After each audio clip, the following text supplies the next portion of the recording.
For the first four and the first and second round games of the NCAA Division I Women's Basketball Championship. Congratulations to Tennessee Tech on advancing to the championship, and best of luck during your stay in Bloomington. A reminder to the media, the open locker room portion for Tennessee Tech will run simultaneously with today's press conferences from 12:25 to 12:55. To start, we are joined by student athletes, senior Malia Owens and senior Jada Gwynn. We will take questions from the room and then questions from Zoom if anybody has one. In the room, please raise your hand and state your name and affiliation.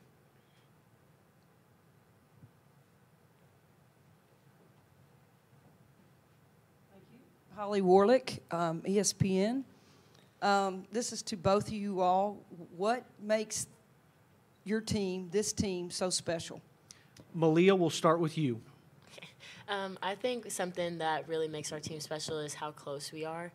You can really tell, even though we're a young team and we haven't really been playing together as long as some of the other teams have, I think that our bond on and off the court really shows in those big games and those big moments. Like, we really trust each other, and I think one thing we worked on this whole year is trusting each other and working through the hard things, and I think that's one thing that sets us apart from some other teams. To go along with that, I definitely think that our bond is something that separates us. You know, if you don't have team chemistry off the court, you're not going to have team chemistry on the court. And I think that we've worked really hard this year just doing that, just learning from the past on, like, what has affected our team. And I think we really used that, and we just came together, and that really helped us on the court. Why was Tennessee Tech your choice? Why did you go to I would say for me, I wanted to find somewhere that was like a family-like environment and somewhere that I could grow not only on the court but off the court. And I feel like coming to Tech is something that really allowed me to do that, and just like my relationship with the coaches through like the recruiting process and just the teammates that were on the team before then, just how they treated me really helped with me making my decision to come here. And I say for me, kind of the same thing. Something that was really important for me in the recruiting process was feeling like a home away from home. I'm not from Tennessee. I'm from Kentucky, so obviously I wouldn't be able to go home as often, and I think that feeling like I was comfortable enough to be away from my family is something that was really important for me. And I think another thing, it's not even just the girls, not even just the coaches, but the community as a whole. They really rally around our team, and they come to all of our games. Like, if they see us out, they come speak. Like, even all the little girls that come to our camps, like, we still see them all the time. And I think that's something that's a really cool thing to have, because you don't have that everywhere. All right, so you get into conference play, and you know how important it is. So how did both of you all step up to help your team? I think for me, I knew all of us had to turn it into another gear. Non-conference is one thing, and you're going to a lot of cool places. You get to play a lot of different teams, but in conference play, you pretty much know everyone, and everyone knows you as well. And so I think you have to automatically take it up a notch. Your first move, your first thought is not always going to work because they've scouted you. And so I think we all knew we had to bring another gear. We were going to have to be able to get to that second and third option for ourselves individually and as a team. I would say just like focus-wise, I feel like in the non-conference, kind of how she was talking about, it's like very unknown. And once you get in a conference, it's like everybody knows everybody. So you really have to like dig deep and like focus on what you need to do and like what your job is for the team. So really just focusing in on what the task is at hand. This is Brenda Vendlingen, ESPN. There's a proud tradition with your program, but it's been a few years since you all have been in the NCAA tournament. What does it mean to you that you're here? I think it means everything to us. Obviously, like this year, we made it, but we can go back to all those years and they didn't, and that just laid the groundwork for us to be able to do this this year. I think even the seniors that graduated this year, like we have a lot of young players this year, but they laid the tradition for us to be able to make that next step. I think my freshman year, we got to the tournament and we lost the first game. My sophomore year, we made it to the semifinals and we lost, and then we made it to the championship game last year. And I think that each step in that process, we needed each one of those games to be able to finally get over that hump this year and be able to make it to the championship game. And I think that means more than anything. Like, that's what you work for. That's what you think about whenever you're picking a school when you're coming out of high school. I think that just means the world to us, honestly.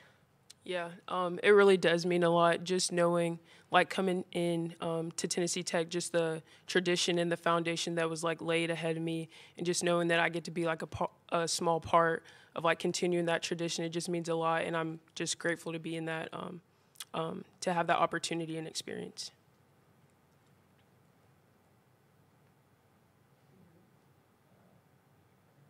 Anything else in the room for the student athletes? Front row. Thomas Carver, Tennessee Tech.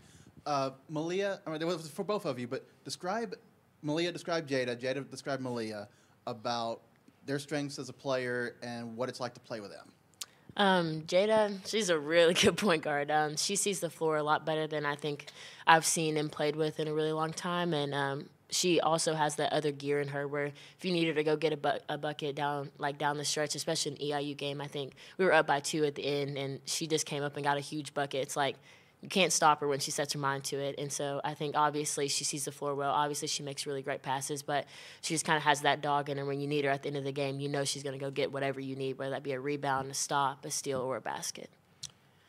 So to describe Malia, I would say like she's just a bucket. Like it's so hard to guard her like in practice. Like knowing whenever I go against her, I know it's gonna make me better because she can do everything. Like she can shoot the 3 like extremely well.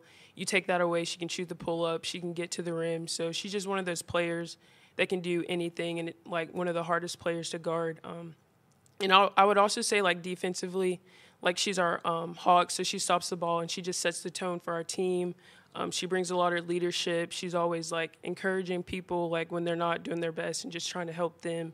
And she's just a leader for our team. So You've both played in some incredible arenas in your collegiate career. To step into Assembly Hall and to see the rafters and everything, it's like how cool is that? And has it kind of set in?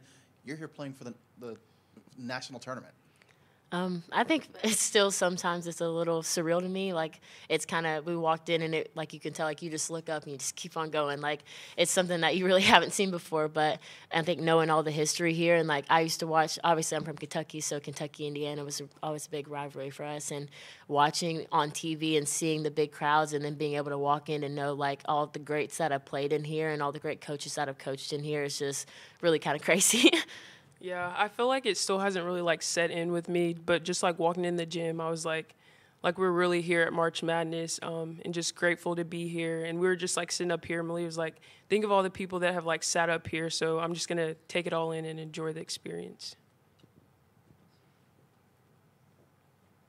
One more. You spoke about madness.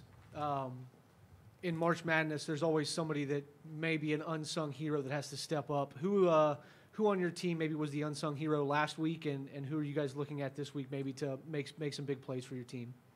Kiara Hill was definitely our unsung hero. She really came up big for us whenever we needed anything, a rebound, a putback, a bucket. Like, she was there, a block, anything. She definitely was our unsung hero, and I'm so grateful that she did that. So proud of her, but yeah. Yeah, and everything that she did, like, since she got here, like, through the summer, like, she's been a great player, and I'm happy that she was able to, like, show everybody that on that stage, so. Anything else for the student athletes? If not, thanks, ladies. We'll release you back to the locker room for the remainder of the open locker room period.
We are now joined by Tennessee Tech head coach Kim Rosemond. Coach, welcome to March Madness. If you could, please make an opening statement, and then we'll take questions from the room. Very excited and humbled to be here. Excited about tomorrow night and our matchup with Monmouth, and have tremendous respect for Coach Bogus and what she has done in a very short time with that program. They played extremely well in their conference tournament, won 4 games to get here, just like we did. We won 3 games to get here. So I think you're going to see a great matchup tomorrow night. 2 teams that play really hard, that love each other and have a great connection on the court. So so excited for tip-off at 9 p.m. tomorrow. It can't get here fast enough. All right, for those in the room, raise your hand. We'll get you a mic. Please state your name and your affiliation.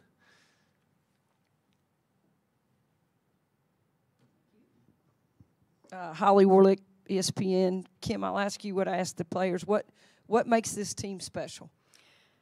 Well, I'm going to use a word that is thrown around probably way too much in college athletics, but it's not just a word that we throw around. It's something we live by, and that's our culture. And we've been building this culture for 7 years now, and it is it's something that we live every single day. It's called our SOAR culture. We serve others. We own it. We don't whine. We don't complain. We don't make excuses. We acquire knowledge on the court, off the court. It's not just about basketball. It's about trying to help these young women prepare for life. And then we respond positive. We've had to use every bit of that this year. I was reminded after our season turned on February the 11th. That was a turning point in our season when we lost at TSU. We gave up, I think, 82 points at TSU, and we had to use all of those things to get it back on track. But that's when your culture comes into play, is not during the good times. It's when things get hard, and you have to dig down. And it hadn't maybe gone. We were picked to win it, coming into the season, and that's a pressure and an expectation that this team hadn't had yet, and we were learning how to deal with those expectations. But to our players' credit and to our staff's credit, we lived that culture out even when it got hard. And I will also say this, after that loss on February the 11th, I learned a long time ago, you better surround yourself with people that are a lot smarter than you are. And I have an unbelievable staff. Allie Clark and Melanie Walls have been with me from day one, 2016. And we walked in that staff meeting that day, and Melanie Walls, she and I were assistants together at Middle and won 2 championships there. And she said, Coach, we got to make a change. We need to start pressing. And since then, that was, I worked for Melanie Balcom for 9 years, learned so much from her, but we didn't press a lot because we were shooters and we shot the ball well. And, we didn't, kind of a philosophy thing, we didn't really want to wear our kids out. And so that was what I've always veered to. But we needed to make a change with our team, and it has completely changed our season. We won 7 straight since then. And I want to make sure I credit my staff. That was Coach Walls made a great suggestion. Coach Clark has helped us install that press. Coach Wall has kind of been the architect behind it. And Coach Jasmine Sincor has done a great job of getting us better with our rebounding. And our Director of Operations, Brianna Ellis. It's only 4 of us, but we are connected, and we are fierce, and we don't back down from anybody. And I think our team has taken on our staff's personality. That's awesome. That's really awesome. So you lose at Tennessee State. What, besides what was your mindset goals? What did you think you could accomplish with the remainder of your conference play? Well, we had been really good at times, but we had also been really inconsistent, and we had struggled guarding the basketball. And when we allowed the basketball to get to the paint, which we were doing, we weren't guarding it consistently well. It was why we lost at Moorhead, because we struggled guarding the basketball. And then because of that, we couldn't rebound. And that was the same thing that happened at TSU. We didn't do a good job guarding the basketball, and then we just got killed on the offensive boards.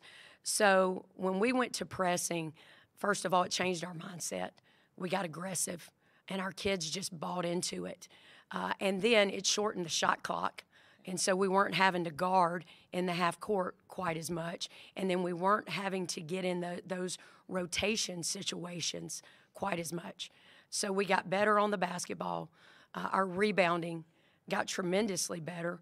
We started getting more stops, which put us in transition. And this basketball team is really good in transition. This is the most athletic team we've had.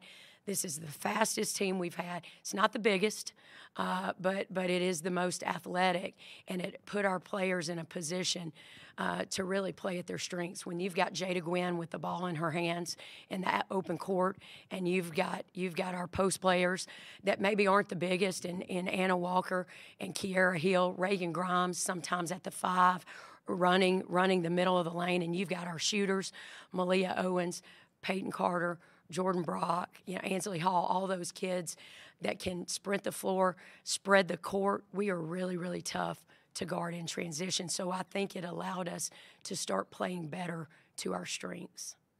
So you go into conference play. You lost to Little Rock in the regular season. What did you do different to adjust or get your kids to buy into? Well, we lost to them twice, and the first time in January when we went to Little Rock, we just got manhandled. They were much more physical than us. They were much more aggressive than us. I lost my composure, and then in turn, our team lost their composure. But after that game that night, I went in the locker room and I told our players it wasn't on them, it was on me. And I said, we'll learn from this. We're not going to hang our heads. We're going to get better. We had to turn around in a less than a 36-hour period and play a very good SEMO team on the road. That was a really big win the next day. Then in less than 6 days, we turned around and played Little Rock again at home. And in that first half, you didn't see a whole lot of a change. We didn't respond to their physicality, to their athleticism very well. We made some adjustments at halftime. And then in the second half, you saw a little bit of a breakthrough. We scored 26 points in the third quarter. I think that was the most points that Little Rock had given up the entire year. And while we didn't win the game, we won a lot of confidence that day. We lost on the last possession that day, and we knew if we were fortunate enough to get a shot at them, we thought we had the right formula, and our kids were a lot more confident. Now we had to beat 2 very good teams to get there in SIUE and EIU, who had started the year. I want to say they started conference play either 11. I think they were 11-0 until Little Rock got them. And so we had to beat two good teams to get there. And I just have tremendous respect for Joe Foley. He is he's going to be in the College Basketball Hall of Fame. There's no doubt. But it's our kids, you can put together the best game plan there is. And Coach Allie Clark did that last Saturday. But if those kids don't execute it, don't believe in it, and then make it work, doesn't matter how good your game plan is. And I got to credit our players. Our players executed our game plan almost to perfection. And if you would have told me at any point in this year, much less in January, that we would have won an OVC championship and we would go 0 for 6 from the three-point line, I would have said you were crazy, because at one point we were living and dying by the three. But that is a credit to the maturity, to the leadership, and you just saw the leadership up here before me in Malia Owens and Jada Gwynn, and we've got several other great players. But to watch how those young women have grown through the year, how their toughness has grown through the year, I'm not only a proud coach, but I'm like a proud mama. Yeah, I bet. Okay, so I walk us through your journey as a coach for the Eagles. I mean, why did you come to Tech? What was your vision for the program? I appreciate that question, because I was about 75 miles down the road for 9 years at Vanderbilt. I was fortunate enough to work for Melanie Balcom. We We won an SEC championship, went to two Sweet 16s, 7 NCAA tournaments. And I was at a place where you could combine the best of both worlds in academics and athletics.